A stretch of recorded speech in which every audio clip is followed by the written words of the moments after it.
bug types in Generation 1, pretty bad, but today we're dropping Volcarona, the fiery bug, into Pokemon Red to see just how overpowered the best moth Pokemon of all time can be.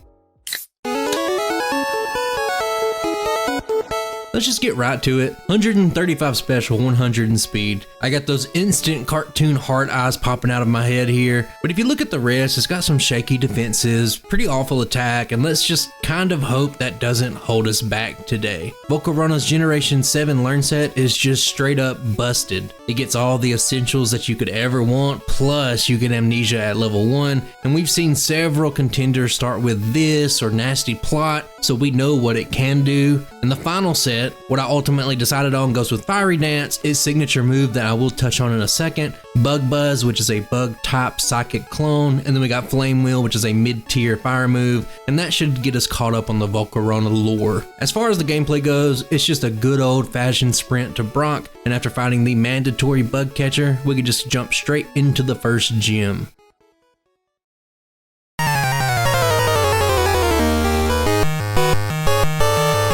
Now let's touch on Fiery Dance. It's really solid, but if I'm being honest with you guys, it's just a worse version of Skeledurge's Torch Song. This only has a 50% chance to boost special instead of 100%, and here in the fight I'm going to set up Amnesia, fish for a boost with Fiery Dance, and that's about it. Now this fight was not clean, and I could have saved a turn or two if I just spammed Fiery Dance. I was trying some things out, but if you are watching this right now, it means that this was my best run, so we make it through it, and that's what counts at the end of the day.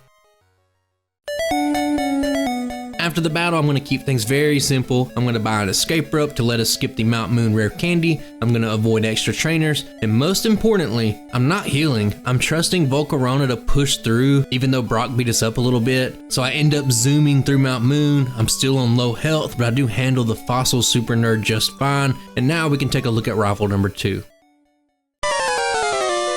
This fight is rough for the usual reason, sand attack. I do need Amnesia to sweep, but when you take that early accuracy drop plus Volcarona's frail defenses, it means that I get beat up pretty bad here. Now at the end of the day, Squirtle drops me to 9 HP, which means that already early in this run, I have had 2 close calls. And really quick before I forget, I went with the Squirtle team for this run. I know people often wonder why I didn't pick, the Charizard team or whatever, but I will get into that in a bit. For now, we do have more pressing matters.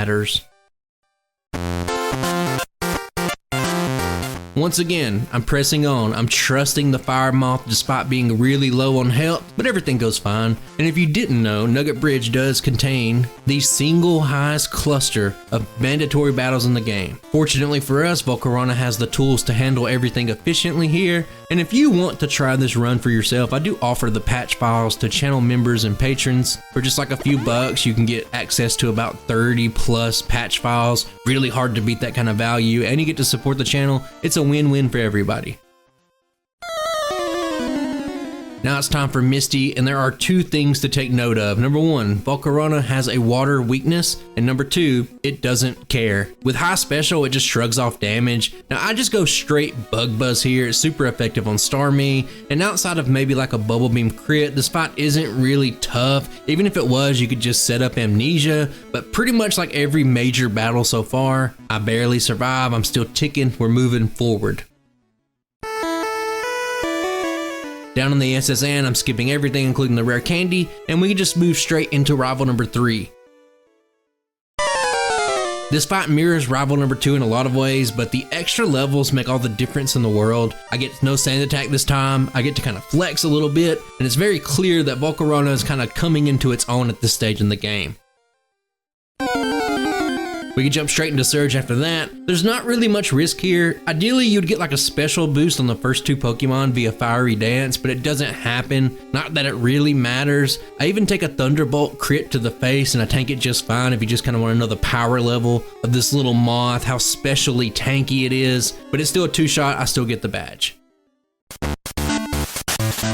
After the battle, you're going to notice that I'm going to learn Thunderbolt. It's technically not a legal move on Volcarona, but hear me out. Wild Charge is a physical electric move with nearly identical stats. Volcarona learns it via TM, and I think in a Gen 1 setting, it's very reasonable just to assume that it would be able to get access to this move, so I'm going to make the call to just add it into the learn set. You can feel free to disagree, but just kind of like Goro choose Dark typing, you can leave a comment and complain about it, but it's not really going to change anything. You guys already know who calls the shots on this channel. And we also get to take our first look at split data for the run. Now we're chasing the infamous Mewtwo bar. Volcarona started a little bit slow, but now we have an early lead, over a minute. It doesn't guarantee that we're going to win this race or be better than Mewtwo or anything like that, but it is a promising start. Next up, we got the Boomer Hiker. We are double weak to rock, and I want you guys just to pay attention here. Look at this disgusting damage from the Geodude's rock throw. Now I'm fine, I can sweep with Fiery Dance, but since Pokemon Red barely has any rock type damage and we're double weak, you guys needed to see how absurd this was. And as I make my way towards Celadon, things are really relaxed. I'm going to handle the shot by here, I'm going to do the bare minimum, and I'm just going to move on. And while this is playing out, I'm going to talk about old runs, inspiration, and why I was really excited to revisit this run. Back in 2021, the Sanqui tool let me do kind of janky versions of these runs. They were far from perfect. Two runs in particular pushed me to start making my own, learn how to do all this kind of stuff. It was Giratina and Volcarona. Now Giratina suffered, it only had tackle for like 16 levels. It felt really bad to play, so I was thrilled to finally get to do its redo. It turned out great. And Volcarona, on the other hand, it really struggled due to the limited moves and the modern top chart. In Generation 1, Bug is super effective against Poison. I think I said that like 55 times in the Beedrill video. And it just gives Bug a lot of utility. But once you get that modern top chart into play, those 3,000 poison types you encounter in a regular playthrough now resist Bug, and it's just a different game, and that's why I was really excited to circle back around to this one. Taking a quick look at Erika, there's not really much to say. Her main Pokemon, the Victory Bell and the Vileplume, they're double weak to Bug. We can handle them easy. Look at the effective power of Bug Buzz here. Tangle is going to go down to a Fiery Dance. It's fast, it's easy, and not really worth lingering on.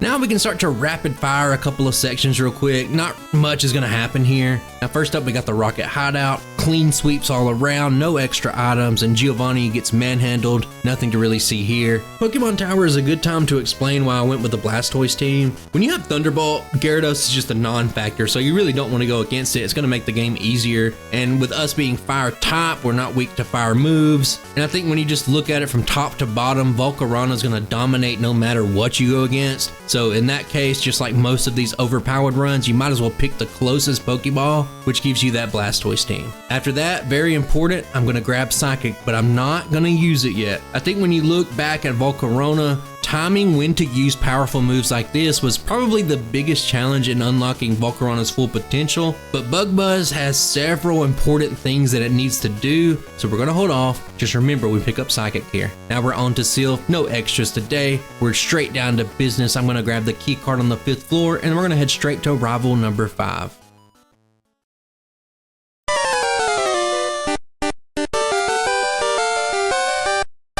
If Volcarona has one fatal flaw, it's the frailty to physical attacks. I need to set up, but what I want you guys to look at is this critical hit wing attack. It shreds me from full HP down to about a third. Now, here's the upside. Even if the rival doesn't know it yet, this fight is already over despite a really rough start. From here, it's done. I just go on a clean sweep except for one caveat. I don't outspeed Alakazam, so it does get a chance to get a move, but with +2 special and Volcarona's already really high base special, I would probably be fine either way, but it doesn't matter. This fight really showcases the power level that we're dealing with right now in this run.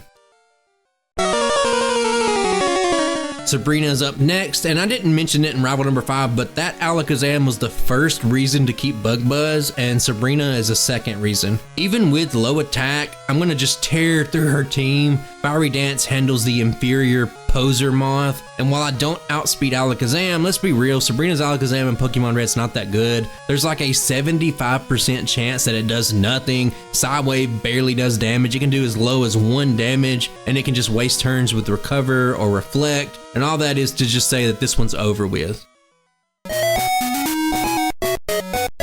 After that, I'd knock out the Safari Zone real quick, and let's get to the final reason to keep Bug Buzz. The jugglers in Koga's gym they're just completely different from the gym leader, and I bring them up a lot in other runs because even a top tier Pokemon, even the best like Mewtwo, have to put some thought into these fights. But here, when you have Bug Buzz, it's just autopilot. You one-shot everything and you're just moving on. And with that said, when you get through with the jugglers, Bug Buzz does lose its niche. And before Koga, I'm just gonna finalize the learn set. I'm gonna slap Psychic on, and now we're gonna start cruising towards that end game.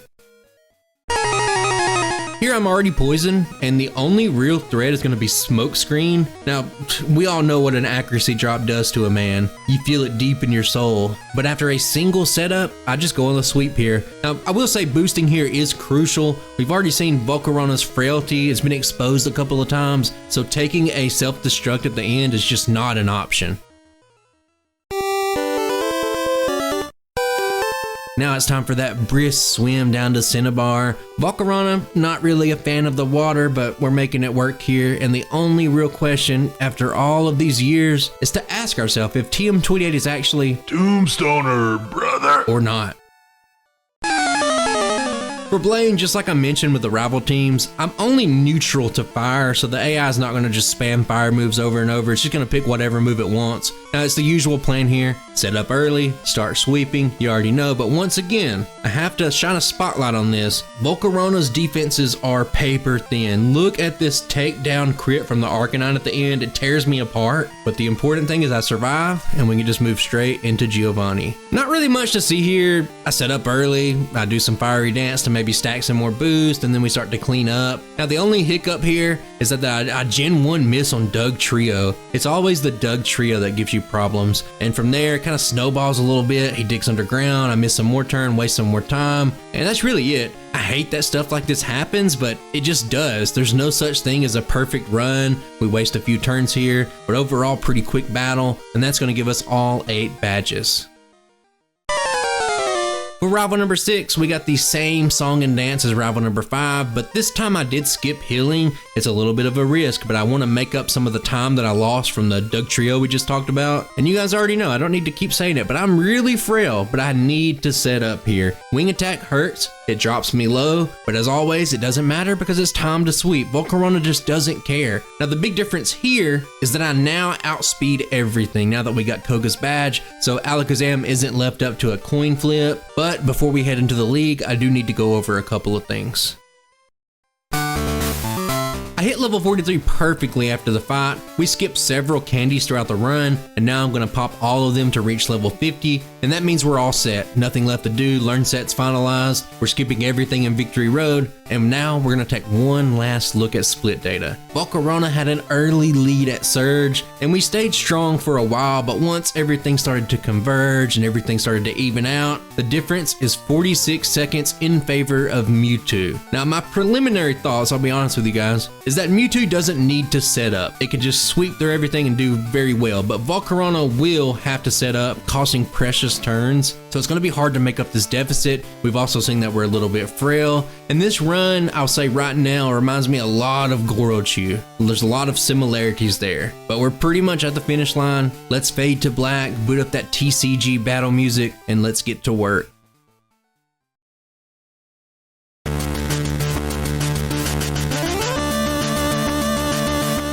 I think this is going to be one of the fastest Elite Four voiceovers I've ever done. Now, Lorelei here, Dugong uses rest at full health early. That's going to let me set up one Amnesia, and I think you already know what happens next. We got Thunderbolt for Days, we got Fiery Dance for Jinx, and this one is just a one and done, very clean fight. Bruno needs a boost to keep things smooth, just 1+1 to special, that's all I need. So Amnesia is probably overall the better play, but I go for double Fiery Dance. If I can just be a nerd for 1 second, the probability of hitting a coin flip to go your way out of 2 attempts, it's 75%. So it wasn't exactly just 50-50 odds. I digress, but Psychic is going to handle the rest. Pretty easy fight.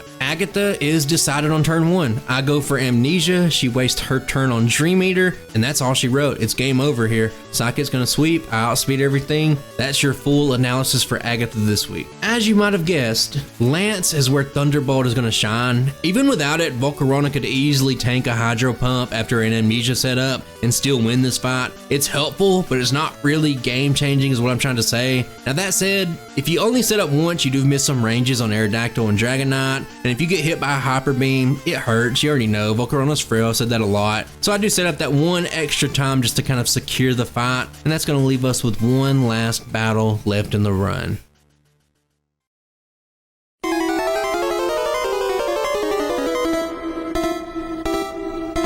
Pidgeotta's in the lead, and Sky Attack would reduce our little mothy boy to dust. I need 2 Amnesia boost, so I play it safe. It mirror moves 1 Amnesia, and then on the second turn it charges up Sky Attack, and that's just my cue to take it out and move on. At +4, Volcarona is just in a dead sprint to the finish of the game now. Fiery Dance one-shots Alakazam, and that's all you need to know. When a special move that isn't super effective is one-shotting Alakazam, you know nothing else is going to stand a chance. It's just a straight series of one-shots here. We have answers for everything. We're blasting everything down, and Volcarona ends the run in dominant fashion.